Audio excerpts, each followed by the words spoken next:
அனைவருக்கும் வணக்கம். இந்த வீடியோ பதிவில் நாம் பார்க்கக்கூடிய விஷயம் என்ன அப்படின்னா, பணவரவு அதிகரிக்கிறதுக்கான சில வழிகள். இந்த விஷயங்கள்லாம் உங்களுக்கு மூட நம்பிக்கைன்னு தோணுச்சுன்னா மூட நம்பிக்கையாவே எடுத்துக்கோங்க. இந்த விஷயங்கள் பண்றதுக்கு பெரிய அளவுக்கு பணம் செலவழிக்கவோ இல்லைன்னா உடல் உழைப்பு கொடுக்கவோ அவசியம் இல்லை.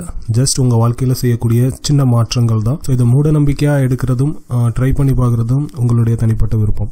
முதல் விஷயம், நீங்க பணம் வச்சு புழங்குற இடம் சரியான இடம் தானா அப்படின்றத முதல்ல கன்ஃபார்ம் பண்ணிக்கோங்க. உங்க வீட்லயோ இல்ல ஆபீஸ்லயோ. பொதுவா நார்த் ஃபேசிங்கா இருந்தா நல்லது. குபேரனுடைய ஒரு சின்ன போட்டோ வாங்கிக்கோங்க.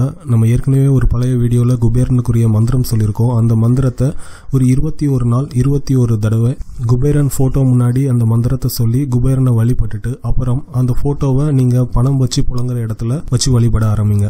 அதாவது பண பிரச்சனை 2 விதமா ஏற்படும். சிலருக்கு பாத்தீங்கன்னா இருக்கிற பணம் செலவாயிட்டே இருக்கும், கையில தங்காது. சிலருக்கு பண வரவு அப்படின்றது இருக்காது.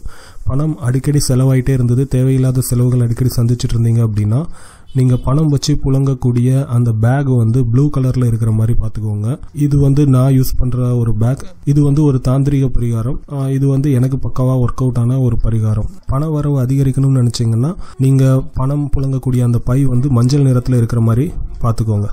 நீங்க பணம் வச்சு புழங்கக்கூடிய அந்த லாக்கரோ இல்லைன்னா அந்த பாக்ஸ்லயோ சின்னதா ஒரு கண்ணாடி இருக்கான்னு பாருங்க. விஷயம் தெரிஞ்ச மேனுஃபேக்சரர் அப்படின்னா கண்டிப்பா அதில் ஒரு கண்ணாடி வச்சு தான் கொடுத்துருப்பாங்க, அந்த பாக்ஸ்லயோ லாக்கர்லயோ. அந்த மாதிரி கண்ணாடி எதுவும் இல்லைன்னா சின்னதா ஒரு கண்ணாடி வாங்கி அதில் ஒட்டி வச்சிடுங்க. இதுவும் ஒரு தாந்திரிக மெத்தட் தான். இது இல்லாம இன்னும் நிறைய விஷயங்கள் இருக்கு.